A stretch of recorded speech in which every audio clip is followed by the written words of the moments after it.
And I have got a resource economist, Rohitesh Dhawan, who is here as an observer and then to be a consultant to business, because this really does include business. You know, at first glance, this is an environmental conference about climate change, but a lot of people would say it's really actually about politics and economics. What would you say to that? Fully, absolutely right.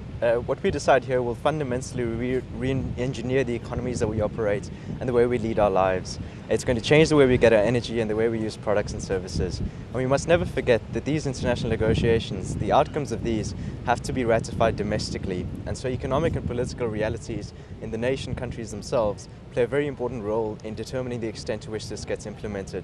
So it's as much about business, economics, finance, and the way we lead our lives as it is about the environment. So it would mean a complete change in everything, and as Christiana Figueres said, a revolution of economies. Absolutely. This is the latest in a new wave of innovation that will determine the way economies forge ahead.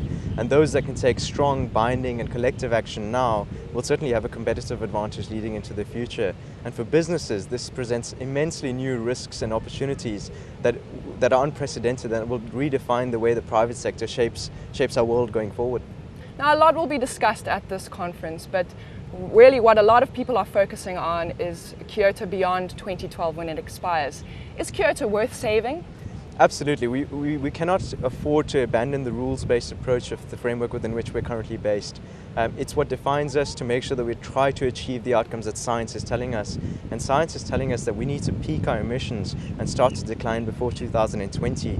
So if we were to abandon the first phase of the Kyoto Protocol after it expires in 2012, it would mean that we have no rules at an international level that even lets us stand a chance to get to containing our temperature rise to 2 degrees.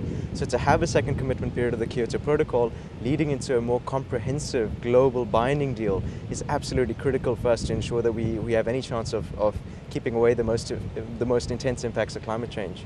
Now, another thing that South Africa really has to deal with is the Green Climate Fund, which was started in Cancun last year.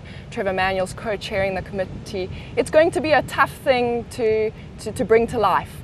What are the challenges that they may face when grappling with the Green Climate Fund? I think the first thing that we really need to sort out is where the money will come from. Developing countries are strongly pushing for the majority of funds for the Green Climate Fund to come from the public budgets of developed nations. Developed nations, on the other hand, are looking at the private sector to share a lot of the burden.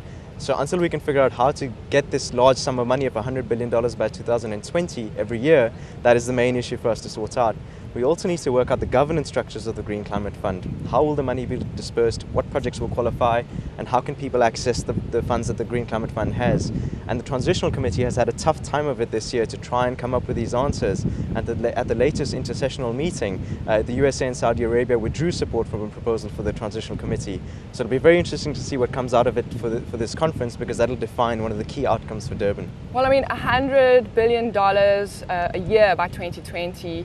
But we're also in a climate of economic uncertainty. How is that playing a role, and how will that play a role in COP17? I think it's fundamental. As I said before, the domestic and political realities of nations play a very important role. We've seen the EU so far commit $9.1 billion towards this fast start financing goal of $30 billion, and that's a promising sign. But what we still don't know is how much of that is actually new money and how much of it is actually repackaged aid. So we're going to have to deal with these very tricky issues of understanding where will this money come from, especially given the domestic political realities of countries. It's not going to be an easy task.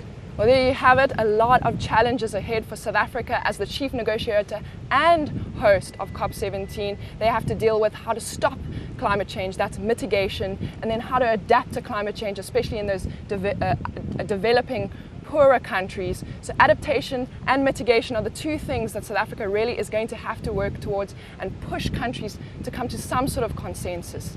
Emma.